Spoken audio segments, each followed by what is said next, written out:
Network Entertainment. Hi, I'm JB. And I'm Ella. At ito ang Kwentong Callroom, powered by the Pod Network. Hello. Hi, Besh. Oh, bakit? Wala lang. Ang bright mo. Ang colorful mo, is that what you were going for? Wala naman. Wala naman. Okay. Kumusta ka na? Okay naman, Besh. Ano ba? It's transition phase of my life. Oo nga. Oh, Ako, di ko alam where I am at this point. So much is up in the air. So, Oo nga. bahala na. Transition ka din. Oh, I'm so scared. Pero at the time of this recording, parang may mga clinics pa ako here and there. And alam mo, ngayon ko lang siya sobrang na-appreciate after training na pala talaga nagpapa-med-cert. Na, as in, ano pala talaga siya? It's something you see in the clinic a lot. Kasi Talaga? nung residency, Siguro, out of 10 consults, ilan yung med-cert sa'yo? 4. 4 to 5, mga ganun. Oo. Kalahati. Oo. So, kasi nung residency, it's not like we didn't do that or we weren't asked for a med cert during training. Pero parang, iba yung reasons before eh. Dati yung mga dahilan ng med cert ay usually for financial assistance or para sa mga guarantees. social services, ganyan. Hindi yung, kasi parang wala namang pipila sa institution natin dahil Para lang nagkasakit. para lang mag-absent sa work. Oo. Although, may ganyan ako, may mga patients ako na kunwari college naman, tas hindi sila nakapasok dahil doon. Mga med-cert, may ganun naman ako, pero super konti lang nun. Ngayon kasi, karamihan ng mga med-cert na nare-request sa akin ay nag-absent sa work, kailangan for work, or parang kailangan ma-certify na may ganito silang sakit for some application to somewhere, ganyan. Oo. So, ngayon ko pa lang siya fully na-appreciate. And timing, parang ang daming issues surrounding med-cert. Oo nga, actually, no. Parang grabe yung mga ng tao na either sa doctor side or sa Oo. patient side, may kanya-kanyang hinaing about Yeah. medical certificates. Kaya pag-usapan natin Yes. today. Ayan. Para medyo I guess, Feeling both ko gets, educational oo. and cathartic. Tsaka eh. feeling ko most of our listeners gets naman kung ano yung med-cert. Yeah. But we will break it down for you. Love it. But So, before that, we are Kwentong Callroom Podcast. We're best friends and doctors. Ba't ako yun? Oo nga, mali. and our goal is to demystify and humanize medicine. Kinagat mo Oo, naman. we're so flexible. Kinagat mo naman yung ano ko. Ay, ikaw na dun Yung sa ano old ko. listeners. Ano ko? Pangit, oo. At sa mga old listeners, sa mga aming loyals, we assume that you're loyal and you're listening to us. Yes, thank you. Salamat at kasama pa rin namin kayo ng 2026. Di ba? We're so grateful na may kasama pa rin kami sa 2026. Oo, pinapahinggan nyo pa rin kami, hindi pa rin kayo nagsasawa. Kung medyo bago kayong listener, salamat sa patuloy na pakikinig at paghahanap ng episode na bagay for you. Because it could have been easily na yung una nating naisip na worst case scenario is just us and tayo lang, walang namamansin, Oo. ganyan. Just our friends, our parents. Pero thankfully, We appreciate your comments, your likes. True. Kahit ino-okray nyo kami sa mga TikTok namin, okay lang yan. Wow, may hugot. So, Oh. sa new listeners naman, welcome. Salamat for clicking that link. Kung paano nyo man kami na-discover, kung recommendation to from a friend, or nakita nyo sa feed nyo, for some reason, na-favor kami ng algorithm, at lumitaw kami through social media, through Spotify, YouTube. Thank you for giving us a chance, and we hope you enjoy our episode. The kind of content we have here changes every time. It's mostly about Dr. Life, but it's also about life itself, about what we experience, what we go through, what we're frustrated about, what we like, what we hate. Some things you might not know about the profession. This is an episode, or this is a show for both doctors and non-doctors alike. Yes. Kung interested ka lang, curious ka lang about what we do around here, come, pasok. Yes. Welcome lahat sa call room. That's true. Oh, Okay. game. Okay. So, Ano muna ba ang ano? yan. Okay. So, Med-cert. ano muna?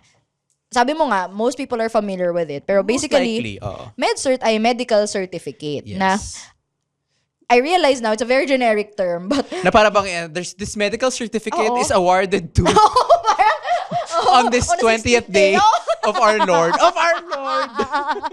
oo, ganyan. Signed by, Oo. ganyan. Pero mostly, ang nakalagay sa med-cert ay itong pasyente na to ay nakita natin sa clinic at this date at meron siyang ganitong sakit. At The ito yung diagnosis, recommendation. At ito yung recommend sa kanya.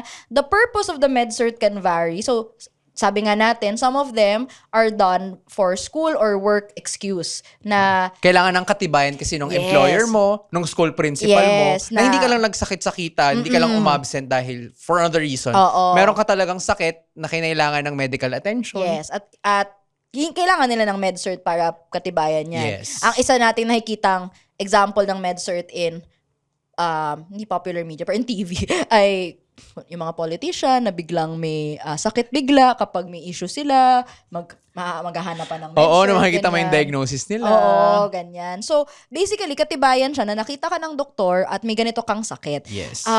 It's often a requirement kaya siya hinihingi. Hindi naman yan tipong, ay, para ma-record ko na nagkaroon ako ng influenza A, kailangan magpa-MedCert. Tapos collect mo. Hindi siya ganun eh. More of, usually, in any absence in school or work, hahanapan ka ng MedCert. So, yung mga dumadating na humihingi ng MedCert, sasabihin nila that they need a medical certificate. Tapos, sasabihin nila why. Some of them ay may sakit pa. Like, actively may sakit pa. Tapos, Yung iba ay lang. patapos Gumaling na. Oo. Patapos na. More of it to work na yung gusto nilang makuha. So, yung isang end ay hingi sila ng recommendation, tapos hingi nila sa'yo yung recommendations mo kung Na how pwede na long. silang bumalik. Kasi may Oo. mga employer na worried na, pwede ka na ba talagang bumalik? Or infectious Hindi ka ka na pa ba ba? nakakahawa? Yan, mga ganyan. Isa pang common dyan ay chickenpox, kailan siya pwedeng bumalik Oo, sa work, oo, ganyan. oo, oo. Or nagkaroon siya ng influenza, nakakahawa ba siya, ganyan. Oo. How long yung recovery period, Yes. ganyan. So, yun yung mga bagay na tinatanong sa MedCert. Yung isa pa, di ba, na purpose din ng MedCert ay, pag naman pre-employment, MedCert din ba yung tawag doon? More Or fit to work hindi, na siya? ano siya, pre-employment exam. Iba siyang form pa. Parang,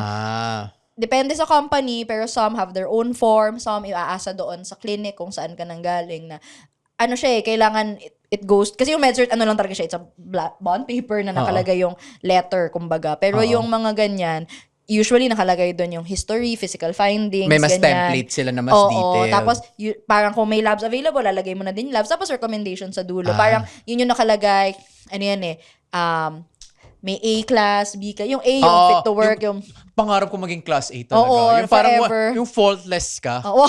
Ngayon kasi Wala kang sumasabit problema. yung overweight eh. Oo, mga ganyan, no? Kasi any little, or Oo. kahit Basta hindi perfect, B yun. Kailangan A perfect eh. pag B, pwede ka mag-work. Pero, Pwede pa naman, oo. Pero, may something na kailangan bantayan, Oo. ganyan. Pero A, you're fine, ganyan. Oo. So, a lot of reasons, usually requirement siya.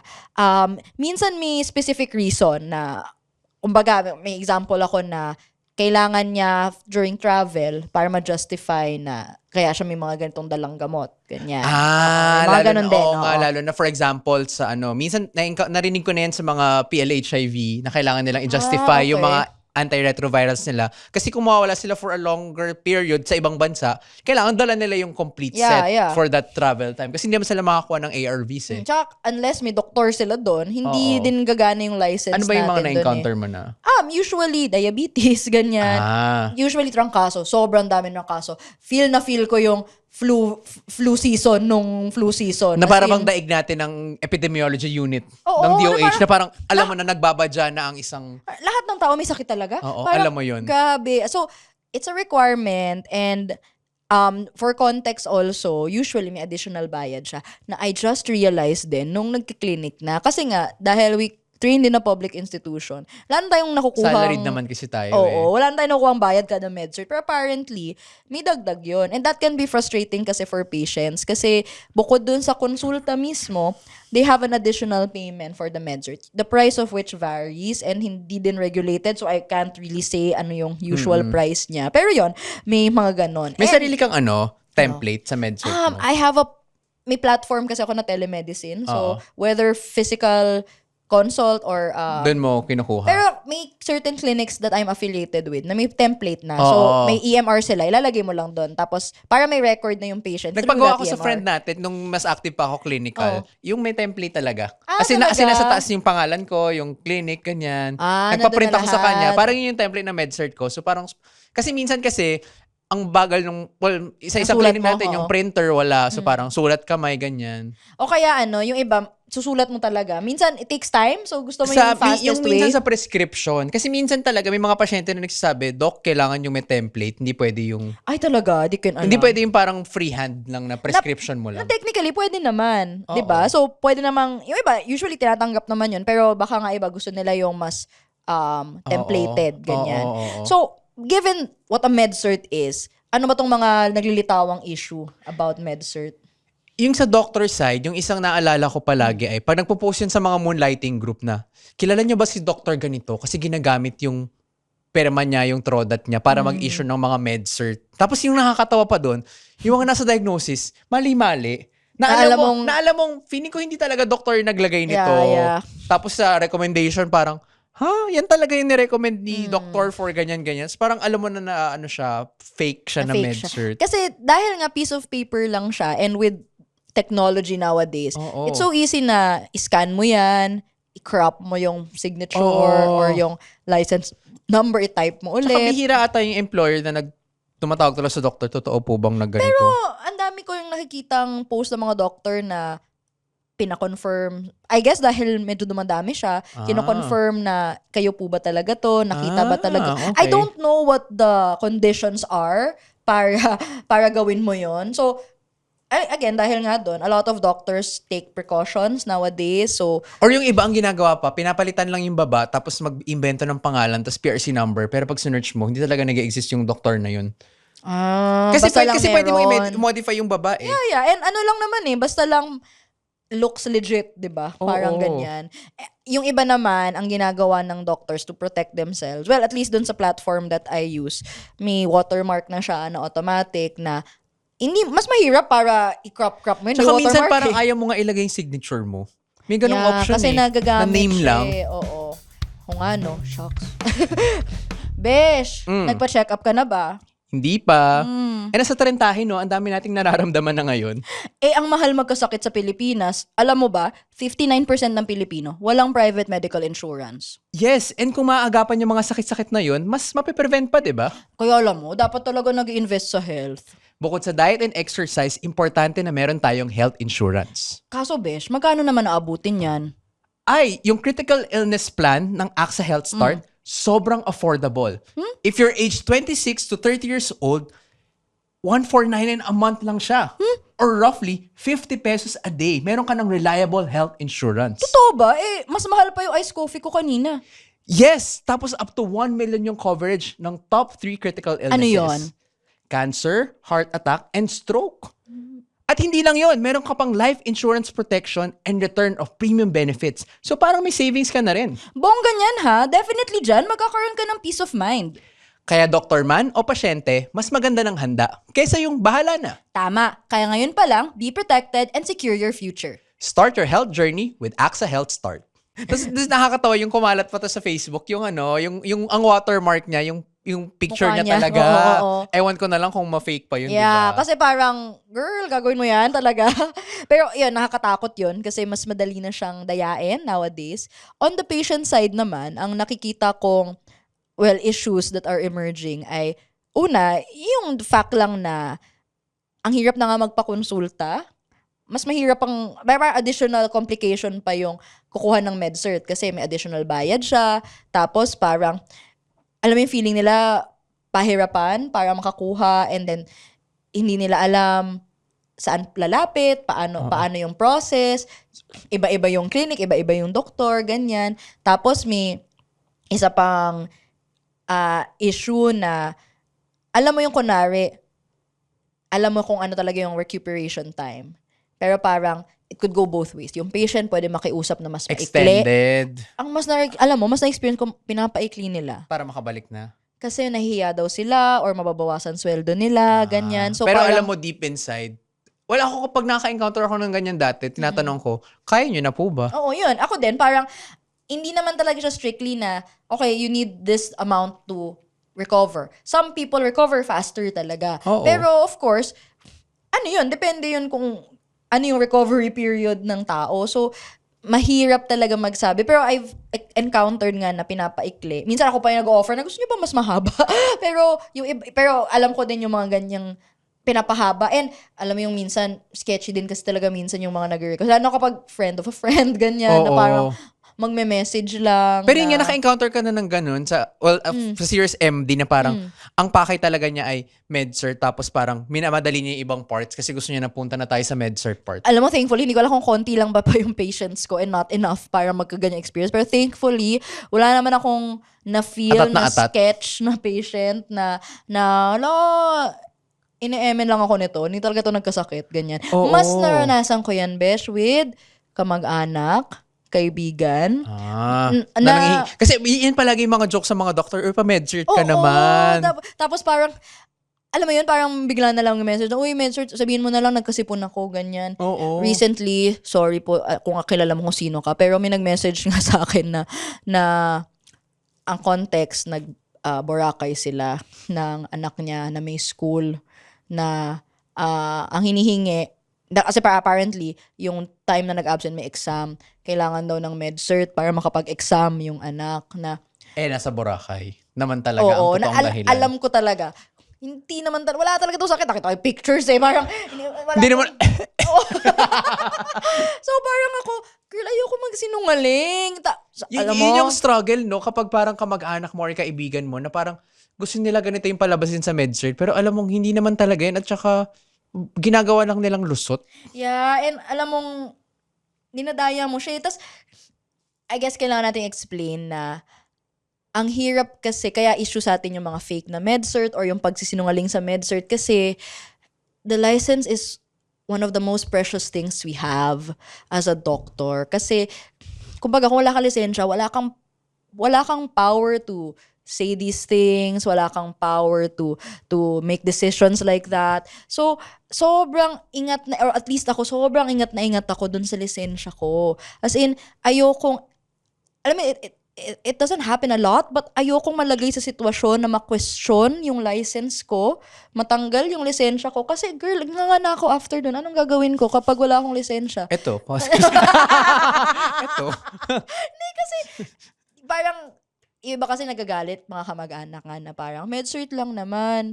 Bakit di mo magawa? And siguro iba feeling nila low stakes naman. Pero, alam mo yung, sige, kung talagang nagkasakit and gusto lang ng MedCert and nahirapan mag-consult sa doktor, from a quick call, a quick consult, okay, I can At saka ayoko get din ng peace with parang, that. ayoko din ng, yan, okay na sa, pinaka-okay Oo. yan sa akin, ayoko nung parang, mag-message pahingi ng MedCert, tapos parang man lang tayong usap man lang. Oo. Uutusan mo pa ako kung anong ilalagay ko. Yeah, Ilang ayun days nga. pa. Alam mo, ganyan nanay ko, Mommy, grabe ka. As in, parang, hindi kasi yung mommy ko, pala desisyon kasi siya na parang, bigyan mo ako antibiotic or sabihin mo ganito. Parang, Mommy, hindi nyo nangyari. Parang, para saan pa yung inaral ko? Kasi parang ang dali kasi sabihin na MedCert lang naman, papel lang naman siya. Pero kasi, that license number took a lot para Tsaka important sa akin mabuo. yung integrity talaga. Yeah. Sa mga sinusulat ko. Dapat Oo. susulat ko lang yung totoo. Ayokong Kaya nga magsinungaling. nandito ako sa profession na to. Diba? Parang ayokong magsinungaling na sinabi ko to kahit alam kong hindi naman. Alam kong there are ways to go around it and na hindi ka mahuli, pero I never want to be in that position. At saka siguro sa training natin, parang pinalaki tayo na pag hindi mo naman talaga na-observe, wag mong isulat. Like kahit yung mga normal findings na hindi mo naman ginawa, wag mo isulat. Hindi mo naman ginawa yung PE examination na yan, di ba? There are some things that I understand. Like, kunwari, minsan kasi talagang, to be fair to the employees, parang unfair naman yung employer. Parang may mga specific na unreasonable. hinihingi. Oo, parang gusto ito yung nakalagay. Kahit na same diagnosis or ito talaga assessment ko, may specific silang hinahanap na word for some reason dahil nasa rules nila, nasa insurance policy, whatever. Pero parang kapag hindi akma doon sa exact nilang gusto marinig, parang pinapahirapan nila employee, papabalik sa'yo or parang papabaguhin, ganyan. Tapos sometimes kapag yung mga specific forms na kailangan na hindi pwede yung template mo lang, sobrang unnecessarily difficult yung form.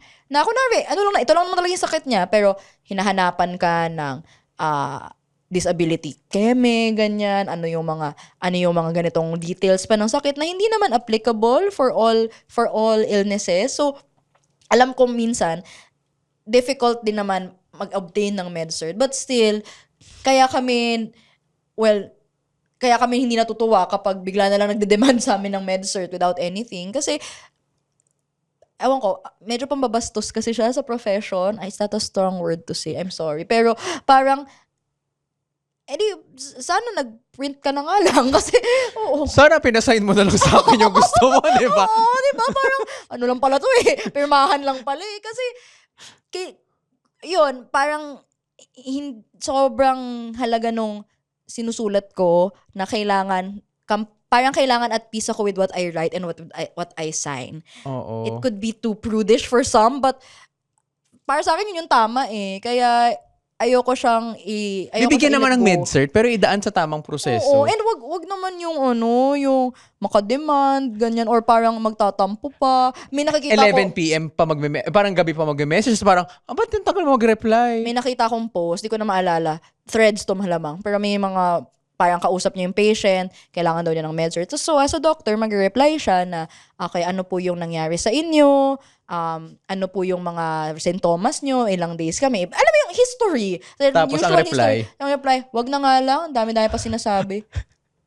Sorry ah! Ang daming tanong, parang ganun. Hindi, parang parang na-hassle pa siya. Hindi naman yun ibig sabihin na pinapahirapan ka eh. Oo. Pero kasi we need certain details to write the things we have to Oo, write. di ba? Hindi naman, ayoko makipag-away. Ang daming kasing galit sa doktor ngayon eh. Parang, ayoko namang makipag-away sa pasyente. I want to give the best I can. Pero parang, let me do my job. Kaya nga. Hindi ko naman to ipagkakait, 'di ba? And sana At saka ayaw ba nila na yung doktor ay nagbibigay ng oras para man lang i-check talaga? Kasi baka may namimiss ka, di ba? Baka yung paghingi mo ng MedCert, that's an opportunity para ma-check na may something ka pala na akala mo normal lang. Hindi, kaya parang nababrush off nga lang kasi because of the nature of when it's needed. Requirement siya. So parang feeling na iba, pinapahirapan ka pa for a flimsy piece of paper. Pero parang, parang kailangan nung critical thinking, I mean, most of the MedCert hindi naman siya life-threatening and all, pero kailangan magawa mo siya ng maayos, 'di ba? Kasi yung document na yon, may weight siya, may papel, may power siya. So kailangan sigurado tayo sa lahat ng sinusulat natin at sinasabi natin. So please don't get mad at us kapag nagtatanong kami kung ano yung mga details nito. Oo. Gusto namin, maniwala ka, gusto namin kayo tulungan. May magmamakaawa na po dito kasi na nangyayari. gusto namin, naiintindihan namin na kailangan nyo yan at Oo. na requirement siya. Pero, let us do our jobs. And yun, sana talaga, I hope through platforms like this, magkaintindihan naman tayo. Ma-bridge naman na hindi naman natin gustong pahirapan yung isa't isa. Oo, wag niyo Diba? kayo pahirapan, di namin kayo pahihirapan. Oo naman. Gusto namin tumulong, promise. MedCert pa lang. And, Wow. and wag niyo sanang isipin na piniperahan lang namin. Na parang, I think another thinking kasi ay, it's just another paper na pinagkakakitaan ng doktor, ganyan. Kung alam nyo lang, lalo na sa mga HMO, wala naman kami masyado nakukuha sa MedCert. As in, parang ayaw din naman namin na ginagatasan para lang sa papel na yon. Pero, syempre, trabaho to. At saka kung magkasilipan man, nakataya din naman yung lisensya na, paano pag binalikan din kami, di ba? Paano naman namin ma-justify na yan talaga kung di naging totoo yung proseso? Yung mga peking ang ganyan, pwedeng ikaw pa yung ma-implicate dyan, Diba? kahit hindi naman ikaw yung na-make Kaya ng nga, papel eh. oo. So, yun, let's be more responsible as patients, as doctors din, as human beings. And I guess, kung may doktor ka man na, kung pinagpaperahan mo nga ang measure, huwag mo yun gawin. parang lahat tayo ay may kanya-kanyang trabaho na kailangan gawin. This is just one of the functions of the job and we want to do it right and we want to do it well. So, wag tayong mag-away. Makaawa talaga. I mean, sorry if you've had bad experiences with the healthcare system. We know it's not perfect. It's far from it and it's really bad and it gets really difficult for a lot of people. But in the ways that we can do our jobs, please let us do so. Yes. Huwag tayo abusado sa med friends natin. Ayan. Ayun. That was cathartic. Hindi ko alam na ang dami ko pang dinadala. Wow! Feeling ko nga, kaka-threads mo yan. Oo nga. Baka na nag-empathize ako dun sa mga tao. Oo. Ayun. So, yun lang. Sana this shed light on MedCerts in general. Bakit siya issue and bakit siya issue also for us kapag napepeke or kapag pinipilit kaming gumawa ng med-cert na ayaw namin. Yun. Let's be friends, please. Yun. If you like this episode, please follow Kwentong Callroom Podcast on YouTube, Spotify, and Apple Podcasts. We drop new episodes every Monday, 5 p.m. You can also follow us on social media for more chika and updates. We're Kwentong Callroom Podcast on Facebook and YouTube, at Callroom Podcast on X, Instagram, Threads, and TikTok. You can also join our Discord community, Callroom Tambayan, our official community server where you can join us at iba pang mga ka-callroom. So each week, meron din tayong episode question that we post every Friday, 12 p.m. So makisagot sa question of the week to keep the conversation going. At kung gusto nyo mag-submit ng questions, concerns, chief complaints, or kung gusto nyo mag-suggest ng episode, open pa rin ang kwento mo sa callroom. It's a Google form. You can submit your questions to us. Kung mapili yung kwento mo, we can talk about that in one of our future episodes here on Kwentong Callroom Podcast. To submit, just find the link on our social media pages.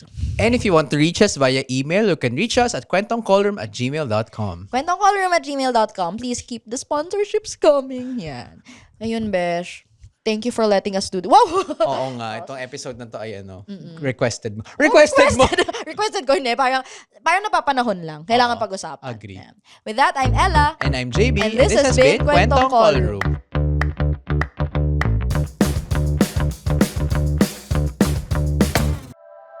The opinions of podcast creators, hosts, and guests are not necessarily reflective of the official stance of the Pod Network Entertainment, its hosts, or other network programs. The content created by the people behind the podcast is personal and not meant to harm any religion, ethnicity, group, organization, company, or individual.